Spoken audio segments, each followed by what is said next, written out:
Good morning. देखो अपना चल रहा है सम कार्ड डेटा।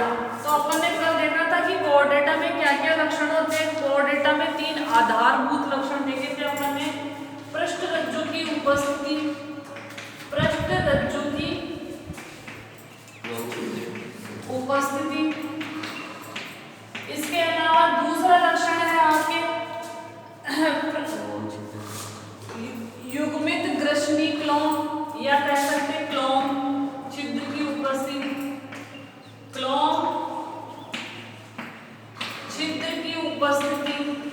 ठीक है। इसके अलावा क्या होगा आपके गुद्दा पश्चिम पूंछ पाई जाएगी। क्या पाया जाएगा आपके गुद्दा पश्चिम पूंछ पाई जाएगी। तो ये क्या है आपके जो कोर डेटा होते हैं उनके आधारभूत लक्षण, मतलब पृष्ठ रज्जु की उपस्थिति, क्लोम छिद्र और गुद्दा पश्चिम पूंछ पाई जाएगी। तो ये है आपके कोर डेटा के आधारभूत लक्षण। ठीक है। अब अपन देखते हैं कि कोर डेटा में कल अपन ने देखा था कि अपन ने कोर डेटा को 3 उप क्लासों में, उपसंघों में बांटा है। Euro core data, cephalo core data और वर्टिब्रेटा। यूरो का मतलब होता है टेल। देखो यूरो का मतलब होता है टेल। अब इसको डिटेल से देख लेते हैं कि यूरो कोर डेटा में कौन कौन से जंतु आते हैं, उनको कैसे अपन आगे क्लासिफाई करेंगे यूरो कोर डेटा। तो अपन अगला देखते हैं आपके संघ कोर डेटा को अपन ने 3 वर्गों में बांटा है, 3 उप क्लासों में बांटा है। अरे सो गए थे क्या पीयूष? बहुत लेट हो गया। तो संघ यूरो कोड संघ कोर डेटा को अपन ने 3 क्लासों में बांटा है। सबसे पहले आपका euro core data, euro core data. दूसरा क्या है आपका सिफेलो कोर डेटा। सिफेलस का मतलब होता है मस्तिष्क, सिफेलो कोर डेटा। और तीसरा है आपका वर्टिब्रेटा। तीसरा क्या है आपका वर्टिब्रेटा। तीसरा हो गया आपका वर्टिब्रेटा। अब देखो यूरो का मतलब होता है टेल। यूरो का मतलब होगा टेल या पूंछ। इसका मतलब क्या होगा आपका पूंछ। तो ऐसे जंतु जिनकी पूंछ में, मतलब जिनकी पूंछ में या लार्वा की पूंछ में क्या पाई जाती है वर्टिब्रा कोलन। तो इसको ऐसे लिख सकते हैं जिनके लार्वा की पूंछ में, जिनके लार्वा की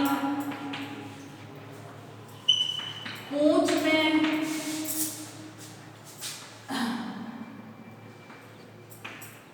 नोटोकॉर्ड पाई जाती है।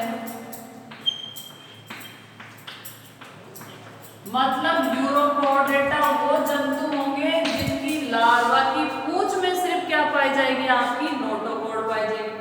दूसरा, अब इसका एग्जाम्पल भी लिख सकते हो सेल्पा। इसका एग्जाम्पल क्या है? देखो सिंपल सा है। यूरो का मतलब होता है पूंछ या टेल, कोर डेटा का मतलब नोटोकॉर्ड। तो जिनके लार्वा की पूंछ में नोटोकॉर्ड पाई जाती है वो क्या कहलाएंगे आपके यूरोकोर डेटा के जंतु। दूसरा चलते हैं सिफेलो कोर डेटा। सिफिलस का मतलब होता है मस्तिष्क से। ये वाला जो क्रेनियम वाला पार्ट है, सिफिलस का मतलब होता है मस्तिष्क से संबंधित। तो जो सिफेलो कोर डेटा होंगे उनमें जो पृष्ठ रज्जु होगी या जो नोटोकॉर्ड होगी, नोटोकॉर्ड सिर से लेके पूंछ तक पाई जाएगी। सिर से पूंछ तक उपस्थित होगी, मतलब संपूर्ण शरीर में सिर से पूंछ तक जीवन पर्यंत रहेगी। कैसी रहेगी? जीवन पर्यंत उपस्थित रहेगी। ये इंपॉर्टेंट है। सिफेलो कोर डेटा जंतु वो जंतु होते हैं जिनमें नोटोकॉर्ड सिर से लेके पूंछ तक रहती है और जीवन पर्यंत बनी रहती है, जैसे ब्रेंकियोस्टोमा। इसका एग्जाम्पल है आपका ब्रेंकियोस्टोमा। जंतु का नाम है आपका ब्रेंकियोस्टोमा। ब्रेंकियोस्टोमा ये है आपके सिफेलो कोर डेटा। बस ये चीजें ध्यान रखनी है आपको। सिफेलस का मतलब क्या होता है, यूरो का मतलब क्या होता है, ये क्लासिफिकेशन भर काम आएगा। अभी अच्छे से पढ़ लो। अब चलते हैं वर्टिब्रेटा में। इनमें क्या होगा, भ्रूण अवस्था में पाई जाएगी जो वर्टिब्रेटा होते हैं। जो नोटोकॉड होगी क्या होगी, भ्रूण अवस्था में उपस्थित, भ्रूण अवस्था में उपस्थित व वयस्क में किस में बदल जाएगी, जो अपन रीढ़ की हड्डी बोलते हैं ना उसको, वयस्क में मेरुरज्जु में बदल जाएगी। वयस्क में वर्टिब्रा कोलम लिख लो। हाँ ऐसे इसमें आपके दे रखा वयस्क में मेरुदंड लिखो, मेरुदंड में बदल जाती है। वयस्क में किस में बदल जाएगी, आपके मेरुदंड में। इसको वर्टिब्रा कोलम भी बोलते हैं। देखो अगर आप लोग, चलो ठीक है कंटिन्यू करते हैं अपन। तो जो आपके यूरोकोडेटा में जो नोटोकॉड होगी लार्वा की पूंछ में पाई जाएगी। सिफेलोकोडेटा में क्या होगी, सिर से लेके पूंछ तक होगी और जीवन पर्यंत होगी। वर्टिब्रेटा में क्या होगी, भ्रूण अवस्था में तो पाई जाएगी। वयस्क में जो वर्टिब्रा कोलम होती है, जो अपन रीढ़ की हड्डी बोलते हैं, इसमें परिवर्तित हो जाएगी। अब अपन वर्टिब्रेटा को डिटेल से पढ़ेंगे, ठीक है। वर्टिब्रेटा को क्या पढ़ेंगे अपन, डिटेल से पढ़ेंगे। तो अगला आपका उपसंग है आपका वर्टिब्रेटा। संघ तो कोर्डेटा है, उपसंग क्या है आपका वर्टिब्रेटा। तो अब अपन देखते हैं वर्टिब्रेटा में कौन से जंतु आते हैं, किस आकार के होंगे, क्या करते हैं। तो अपन देख रहे हैं उपसंग वर्टिब्रेटा। उपसंग कौन सा आपका वर्टिब्रेटा है। अब देखो वर्टिब्रेटा को आगे अपन ने दो डिवीजन में बांटा है। वर्टिब्रेटा को दो डिवीजन में बांटा है, दो डिवीजन है वर्टिब्रेटा। ये है आपका डिवीजन।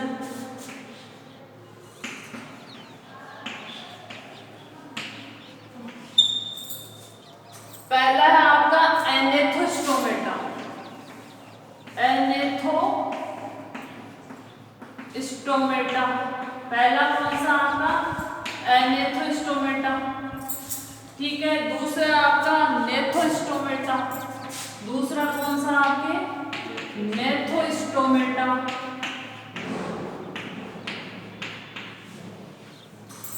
ए का मतलब, नेथो का मतलब होता है जबड़ों, जो नेथो, नेथो इसको नेथो भी बोलते हैं, मतलब जिसमें जबड़ों का। ए का मतलब एब्सेंट, तो इसमें क्या होंगे, जबड़े अनुपस्थित होंगे, जबड़े अनुपस्थित। एनेथोस्टोमेटा में क्या होंगे, जबड़े उपस्थित नहीं होंगे। जबकि नेथोस्टोमेटा में क्या होंगे, जबड़े उपस्थित होंगे, जबड़े उपस्थित।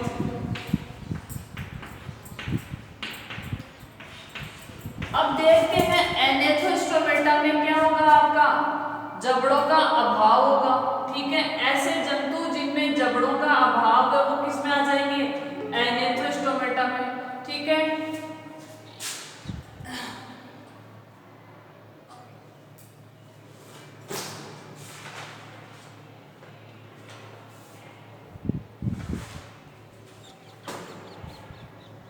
इसमें कौन कौन सा वर्ग दे रखा है, इसके अंदर एनेथोस्टोमेटा में साइक्लोस्टोमेटा।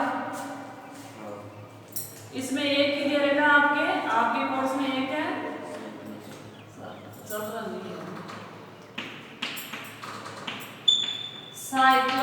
साइक्लोस्टोमेटा, ठीक है। फिर अपन देखते हैं नेथोस्टोमेटा को फिर से दो भागों में बांटा गया है। इसके फिर से दो भाग बांटे गए, कौन कौन से, एक तो आ गया फिशीज, फिशीज का मतलब सारी मछलियां, एक तो हो गया फिशीज और दूसरा क्या हो गया टेट्रापोडा। टेट्रा का मतलब होता है चार, पोडा का मतलब है पैर, तो जिसमें चार पैर पाए जाएंगे वो सारे किस में आ जाएंगे, आपके टेट्रापोडा में। अब देखो फिशीज वो होगी जिसमें पंख उपस्थित होंगे, फिशीज का मतलब पंख उपस्थित। पंख कौन से, पक्षियों वाले पंख नहीं होंगे इनमें, तैरने वाले पंख होंगे इसमें। तो आप पक्षियों वाले पंख समझ लो, ये गलत है। वो किस में होंगे, आपके एम्फीबिया में होंगे। तो जो नेथोस्टोमेटा मतलब जिसमें जबड़े उपस्थित है पिशीज में रखा गया है, मतलब पंख युक्त जीव। अब पिशीज के आगे दो वर्ग है, पिशीज को अपन ने दो वर्गों में बांटा है। कौन से? कॉन्ड्रियोक्थीज और ऑस्ट्रियोक्थीज। क्या बोलेंगे अपन? कॉन्ड्रियोक्थीज और दूसरा है आपका ऑस्ट्रियोक्थीज। अब इनको अपन डिटेल से पढ़ेंगे। तो मछलियों को अपन ने दो क्लासों में बांट रखा है। इनको हिंदी में बोलते हैं उपास्थिल व अस्थिल मछलियां। इनमें क्या होगी? ये उपास्थिल है, ये कैसे? अस्थिल मछलियां, मतलब ऐसी मछलियां जिनमें उपास्थियां पाई जाती हैं, ऐसी मछलियां जिनमें अस्थियां पाई जाएगी। उपास्थि वो होती है जिसमें लचीलापन होता है, अस्थि कैसी होती है? कठोर होती है कैल्शियम के जमाव की वजह से, इसलिए वो कैसी होगी? उसमें लचीलापन नहीं होता। देखो अपने यहाँ पे उपास्थि है, कान के यहाँ उपास्थि, और भी अंदरूनी अंगों में क्या आपके उपास्थियां उपस्थित। अब टेट्रापोडा में आपके कौन कौन से आ जाएंगे? आपके एम्फीबिया यानी मेंढक। एम्फीबिया में कौन आ जाएगा? आप मेंढक को याद रखो। फिर वो दूसरा कौन सा आ जाएगा आपका? रेप्टिलिया, मतलब जो रेंग के चलते हैं। तीसरा क्या आ जाएगा? एवी, जिसको पक्षी वर्ग बोलते हैं। और लास्ट वाला कौन आ जाएगा? स्तनधारी या मैमेलिया, जिसमें मैमेलिक ग्लैंड पाई जाती है। तो ये है आपके कोर्डेटा का सीधा साधा सा हल्का फुल्का सा वर्गीकरण। तो अपन ने देखा संघ कोर्डेटा को तीन में बांटा था, यूरोकोर्डेटा, सिफेलोकोर्डेटा और वर्टिब्रेटा। फिर अपन ने यूरोकोर्डेटा को देखा। यूरोकोर्डेटा का मतलब जिसकी पूंछ में सिर्फ क्या पाई जाती है? आपकी नोटोकोर्ड पाई जाती है, पृष्ठरज्जु पाई जाती है। सिफेलोकोर्डेटा का मतलब जिनमें क्या होगा? सिर से लेके पूंछ तक क्या पाई जाती है? वर्टिब्रेट कोलम। इसके अलावा वो जीवन पर्यंत रहती है। और तीसरे है आपके वर्टिब्रेटा। वर्टिब्रेटा में क्या होगा? जो आपकी वर्टिब्रा कोलम, जो आपकी पृष्ठरज्जु होगी, वो भ्रूणी अवस्था में पाई जाएगी, वयस्क में किसमें बदल जाएगी? मेरुदंड में, यानी आपके जो रीढ़ की हड्डी जिसको बोलते हो। फिर वर्टिब्रेटा को वापस डिवीजन में बांटा, एनेथोस्टोमेटा और नेथोस्टोमेटा। एग्नेथा भी बोलते हैं इसको, एग्नेथा भी बोलते हैं इसको। एनेथोस्टोमेटा को एग्नेथा भी बोलते हैं, मतलब ऐसे जंतु जिनमें जबड़े अनुपस्थित है। इसमें एक क्लास है साइक्लोस्टोमेटा, इसमें लैम्प्रे आएंगे। फिर नेथोस्टोमेटा को फिर से दो में बांटा, पिशीज और टेट्रापोडा। पिशीज यानी मछलियां, पंख युक्त जीव, ठीक है। इसको फिर से दो क्लास में बांटा, अस्थिर और उपास्थिर मछलियां, कॉन्ड्रियोक्थीज और ऑस्ट्रियोक्थीज। टेट्रापोडा का मतलब, टेट्रा का मतलब होता है चार। टेट्रा पढ़ा होगा, mono, di, tri, tetra. Tetra का मतलब होता है चार, और पोडा का मतलब होता है पैर। तो जिसमें चार पैर उपस्थित है वो किसमें आ जाएंगे? टेट्रापोडा में, ठीक है। एम्फीबिया आ गया जिसमें मेंढक आता है। रेप्टिलिया जिसमें सरीसृप बोलते हैं जिसको। एवीज यानी पक्षी। अब आप बोल रहे हो ना पक्षियों में चार पैर कहाँ आते हैं? जो पंख है वो अग्रपादों का रूपांतरण है, जो आगे वाले है ना इनका रूपांतरण है। और मैमिलिया जिसमें अपन भी आते हैं, गाय, भैंस, बकरी, कुत्ता, बिल्ली, सब घोड़े, गधे, खच्चर सब इसमें आते हैं। वो सब किसमें? अपन के मैमिलिया में। अब अपन डिटेल से आगे चलते हैं।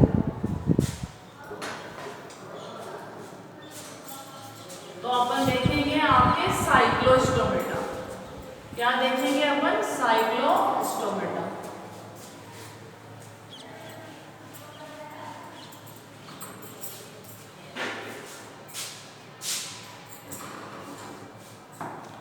एक नोट करके वो लिख लेना, जो यूरोकोर्डेटा और जो सिफेलोकोर्डेटा, इन दोनों को सम्मिलित रूप से प्रोटोकोर्डेटा कहते हैं।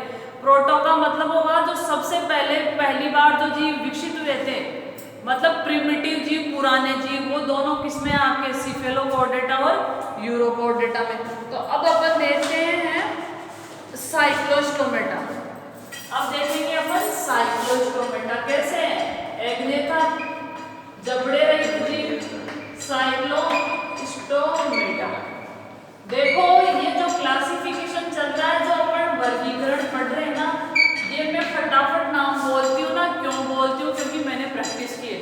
वर्गीकरण का ये नियम कहता है कम से कम आपने इसको 20 से 25 बार पढ़ा है, या 35 से 30 बार पढ़ा है, तब जाके आपको याद होता है। ठीक है, तो कम से कम इसको 10-15 बार रिवाइज करोगे तब आपको इनके नाम बोलना आएंगे, और लगातार 20-25-30 बार पढ़ोगे। कम से कम जो नॉर्मल बच्चा होता है वो कम से कम इसको 25-30 बार पढ़ता है ना, तब जाके ये थोड़ा सा याद होता है। हम एक साल में ज्यादा तो नहीं, पर अब देख लो आप, जैसे हम पढ़ा रहे हैं तो एक साल में ज्यादा तो नहीं, पर 25-30-40 बार पढ़ा देते एक साल में, और कब से पढ़ा रहे हैं तब से कंटिन्यू चलता ही जा रहा है। तो जो आपका वर्गीकरण है एक दिन में किसी को याद नहीं होता, आप लगातार मेहनत करोगे तभी याद होगा। वर्गीकरण एक ऐसा है, चाहे वो जंतु जगत का हो चाहे पादप जगत का हो, इजीली याद नहीं होता। इस पे प्रैक्टिस पे डिपेंड करता, आप जितनी प्रैक्टिस करोगे तभी जाके याद होगा। अब देखते हैं साइक्लोस्टोमेटा। जो साइक्लोस्टोमेटा होंगे वो क्या होंगे, सभी प्राणी, मतलब इसमें जो जो उपस्थित होंगे सभी प्राणी। मछलियों के बाह्य परजीवी होंगे, जो मछलियां होंगी उनके शरीर के ऊपर पाए जाएंगे। मछलियों के बाह्य परजीवी होंगे, मछलियों के बाह्य परजीवी होंगे। जितने भी साइक्लोस्टोमेटा होंगे जो आपकी मछली है उनके शरीर के ऊपर पाए जाएंगे। ठीक है, पहला लक्षण तो ये। अब मछलियां कहाँ रहती हैं, आपके पानी में रहती है, तो इनका आवास क्या हो गया, आपका जलीय हो गया, क्योंकि मछली बिना पानी के नहीं रह सकती। अब देखो इनमें जो सिर कैसा होगा, लंबा होगा। इनका सिर कैसा होगा, सिर लंबा। सिर क्या हो जाएगा आपका, लंबा हो जाएगा। और जो आपके श्वसन के लिए जो क्लोम पाए जाएंगे, क्लोम छिद्र कितने होंगे, 5 से लेके 15-16 तक। श्वसन के लिए हाँ, श्वसन के लिए क्लोम 5 से लेके 16 के बीच तक हो सकते हैं। जो क्लोम छिद्र है या तो 5 होंगे और या होंगे आपके 5 से 15 या 5 से 16 के बीच में होंगे। इसमें 6 से 15 जोड़ी, हाँ, इन दोनों के बीच में होंगे। देखो ये एक स्पेसिफिक लक्षण है। जैसे आपके इसमें जो क्लोम छिद्र होंगे ना, इन दोनों के बीच में होंगे। हो सकता है किसी में 5 हो सकता है किसी में क्या हो, कई जगह आपको मिलेगा 5 से लेके 15 के बीच में, कहीं मिलेगा 6 से लेके नहीं जोड़ी। हाँ, जोड़ी। क्लोम छिद्र हमेशा जोड़ी में ही होते हैं। क्लोम छिद्र हमेशा जोड़ी में ही उपस्थित होगी। ये तो माइंड में सेट कर लो आप। अकेला नहीं होगा, जोड़ी में ही पाई जाएगी। दो पास हाँ, 2 जोड़े में होगी। एक कभी सिंगल नहीं होगा, जोड़ी में उपस्थित होगी।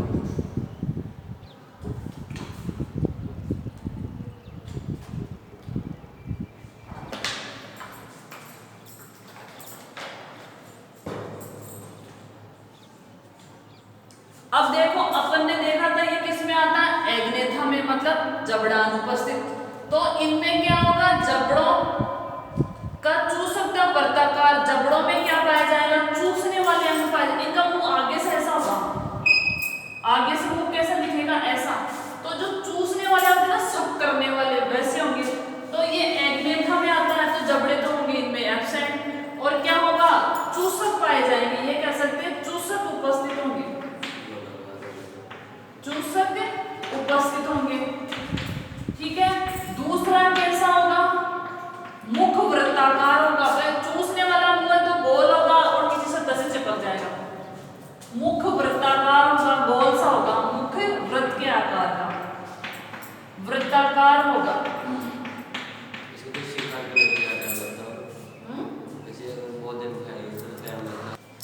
ठीक है, अब क्या होगा, शरीर पर सल्क पाए जाएंगे, मतलब कांटे जैसी संरचना। शरीर पर सल्क पाए जाएंगे।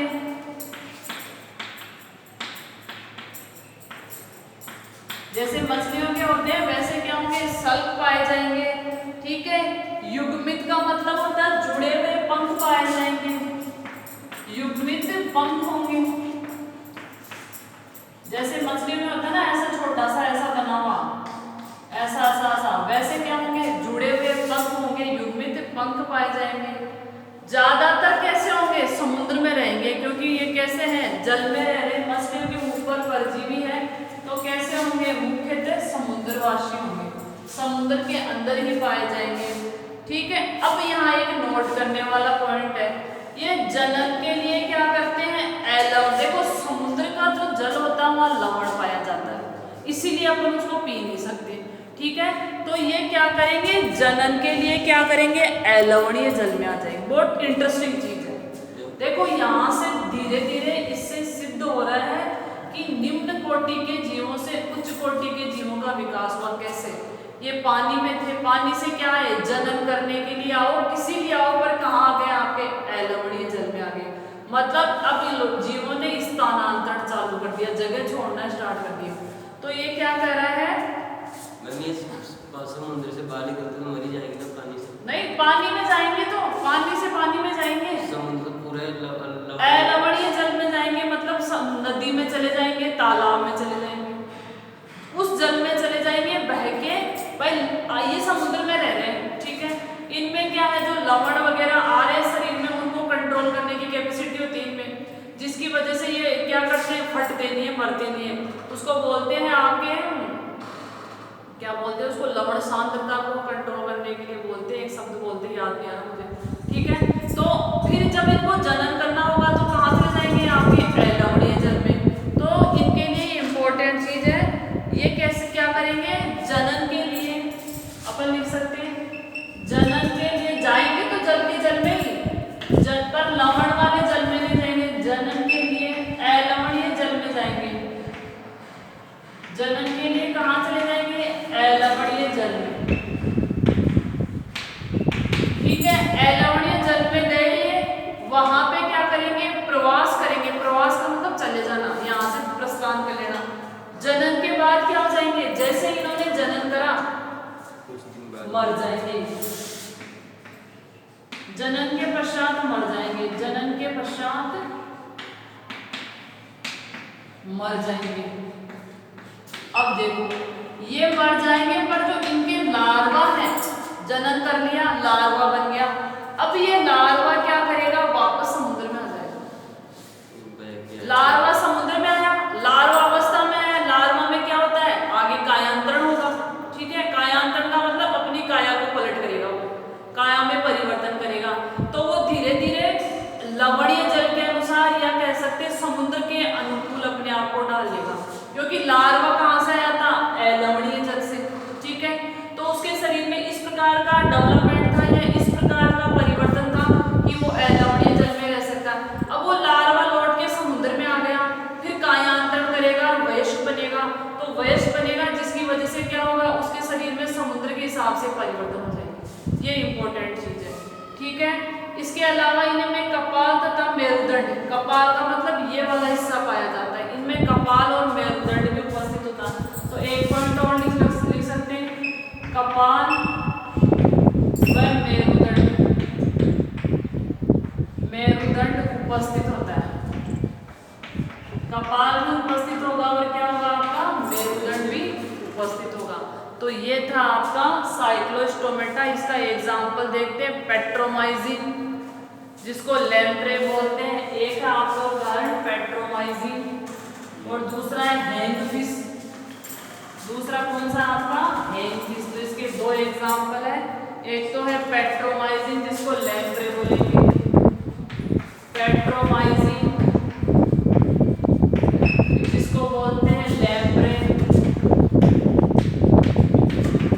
और दूसरा है आपका मिक्सिन, जिसको बोलते हैं हैंगफिश। मिक्सिन जिसको बोलेंगे अपन हैंगफिश।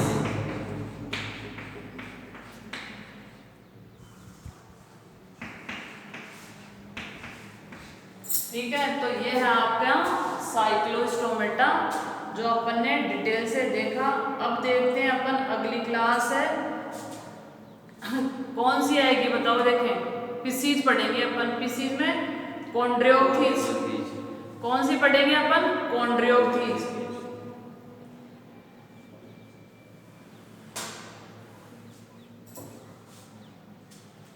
अगली पढ़ेंगे अपन कॉन्ड्रियोक्थीज।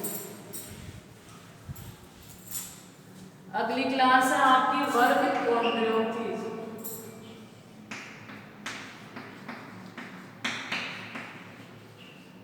इसमें क्या होगी आपकी मछलियां उपस्थित होगी। ठीक है, दो प्रकार की मछलियां होती हैं, तो इसमें क्या होगी। अब कौन पधार रहा है? अरे कौन जगह पे? 25 मिनट हो चुके हैं, वो भी रिकॉर्डिंग के, और वैसे कितना टाइम हो चुका है। कॉन्ड्रियोफीज में क्या आएगा? इसमें आते हैं कॉन्ड्रियोफीज में क्या होगी, मछलियां आएगी। और मछलियों का शरीर कैसा होता है? धारा रेखित। ये इंपॉर्टेंट पॉइंट है। पंख हो गए। शरीर कैसा होगा? धारा रेखित। धारा रेखित का मतलब आगे से कैसे होगा? नुकीला सा होगा। आगे से कैसा होगा आपका? नुकीला होगा। धारा रेखित का मतलब है जैसे मछली आगे से कैसी होती है आपकी? ऐसी होती है ना, आगे से ऐसी होती है मछली, इसका मतलब होता है धारा रेखित। तो इनका शरीर कैसा होगा? धारा रेखित होगा। ठीक है, दूसरा लक्षण देखते हैं। कंकाल किसका बना होगा? उपास्थि का। अब देखो दूसरा पॉइंट इंपॉर्टेंट है, कंकाल उपास्थि का। उपास्थि होगा तो इनका दूसरा नाम क्या है? उपास्थि मछलियां। इनको क्या बोलते हैं अपन? उपास्थि मछलियां। ये भी ध्यान रखना। ये कौन सी मछलियां आपकी? उपास्थि। मधु मैडम से जाके मधु मैडम को साइंस वाली बुक मिल तू लाइन। ठीक है, तो देखो इसमें क्या होगी? कॉन्ड्रियोप्थीज का मतलब उपास्थि मछलियां। शरीर कोई सी भी मछली हो, ज्यादातर का शरीर धारा रेखित होता है। ठीक है, उपास्थि का होगा तो क्या होगा? शरीर में लचीलापन होगा। ठीक है, शरीर में क्या होगा? थोड़ा लचीलापन होगा। हड्डियां ना के बराबर होगी। मुख अधर तल पर होगा। एक होती है पृष्ठ तल और एक होती है अधर तल। ठीक है, जैसे आपकी ये मछली है तो मुख कहाँ होगा आपका? यहाँ पे होगा। मुख कहाँ होगा आपका? यहाँ पे होगा। तो क्या कह रहा है? मुख कहाँ होगा आपके? अधर तल पे। मुख अधर तल पर उपस्थित होगा। तल पर उपस्थित होगा। मुख क्या होता है आपके? अधर तल पे उपस्थित होता है। ठीक है, इसके